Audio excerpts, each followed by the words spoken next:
প্রত্যেকটা গুনাহ মানুষের শরীর দুর্বল করে, এটা প্রমাণিত। সাহাবীদেরও কৌল, চিকিৎসা বিজ্ঞানের দৃষ্টিতে আপনি খবর নিয়ে দেখেন। তাহলে এই শরীর তো ভিতরে খোলস হয়ে যাচ্ছে, নারী দেখতে দেখতে, ছবি দেখতে দেখতে, অশ্লীল দৃশ্য দেখতে দেখতে, উলঙ্গ ছবি দেখতে দেখতে, নিজের হাতকে নিজের লজ্জাস্থানে অবৈধ ব্যবহার করতে করতে শরীর শেষ, যৌবন শেষ। বাহ্যিক দেখতে না বোঝা যায় ছেলেটা দাঁড়ায় আছে, আসলে ভিতরটা কিচ্ছু নেই। এরা আগামীর পৃথিবীতে কেমনি কি করবে বলেন না? সারা দিনে যার 2 ঘন্টাও পরিশ্রম করতে মন চায় না, সে আগামীর সময় মেহনত করবে কেমনে চাচা? বলেন আপনাদের আমলের, বলেন আপনার আমলের চাচা, আপনারা মনে করেন তো আপনাদের বয়সকালে ছোট 18 বছর, 17 বছর, 14 বছরে কি পরিমাণ মেহনত খেতে খামারে মানুষ কাম করছে, কি পরিমাণ, সেখান থেকে তো বড় হয়েছে এখনকার মুরব্বীরা। কিন্তু এখনকার এই জেনারেশন কিভাবে বড় হইতেছে? হ্যাঁ, এই জন্য দয়া করো নিজেদের উপরে। অনেক ছেলে দেখলাম ভাইয়া, এই জন্য বললাম নিজেদের উপরে রহম করো। শেষ পর্যন্ত তোমার পথে তুমি চলে যাবা, আমার পথে আমি কুমিল্লা ক্যান্টনমেন্ট। নওজোয়ান তোমরা তোমাদের যার যার জায়গায়, কেউ কারো জন্য থামবে না, আটকাবে না, এটা আমরাও বুঝি ভাইয়া। রাত কারো জন্য থামবে না, দিন কারো জন্যই থামবে। এই পৃথিবী স্বার্থপর, কারো জন্য থামে না। কোনো অ্যাক্সিডেন্টে রাস্তার গাড়ি বন্ধ হয় না, সবাই পাশ কাইটা কাইটা চলে যায়, চলেই যায় বাপ। আহা, শুনছে সামনের সিএনজি, 3 জন মানুষ মারা গেছে, কিন্তু পিছনের একটা সিএনজিও থামে না,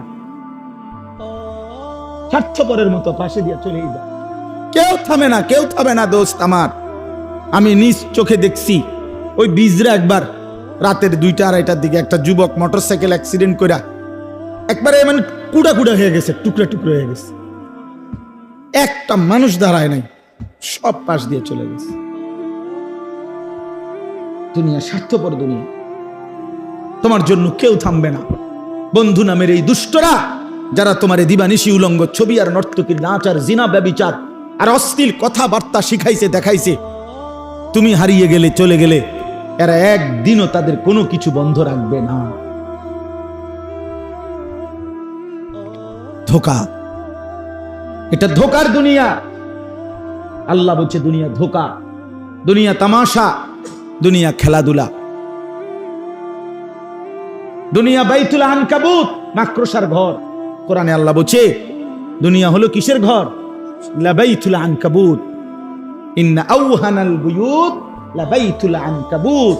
আল্লাহ বলছে আর মনে রেখো বান্দা, এই পৃথিবীতে সবচেয়ে দুর্বল ঘর হলো মাকড়সার ঘর।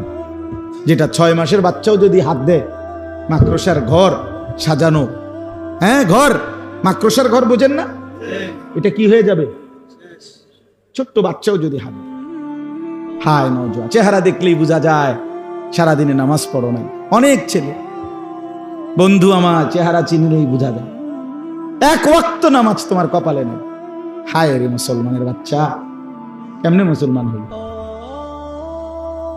ইয়া আইয়ুহাল ইনসান মা গাররাকা বিরাব্বিকাল কারীম।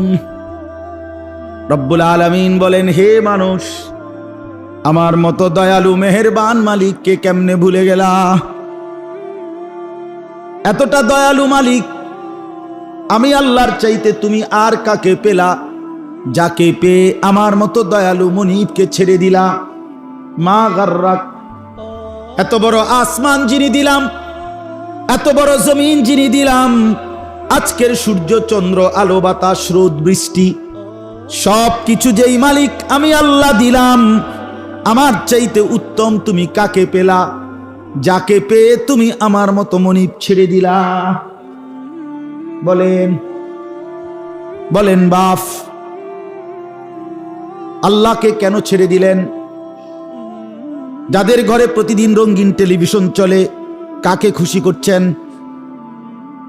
আজকে 30 বছর সুদের লেনদেন যারা করেন চাচা, কার খুশির জন্য এটা করছেন? এই সুদখোর, হারামখোর, নির্লজ্জ। সুদখোর হলো জমিনের সবচেয়ে বেশি পাষাণ সবচেয়ে পাশা, যার চামড়ার মধ্যে শরীরের মধ্যে কোনো দয়া মায়া বলতে কিচ্ছু নাই, কিচ্ছু নাই, কিচ্ছু নাই। এটা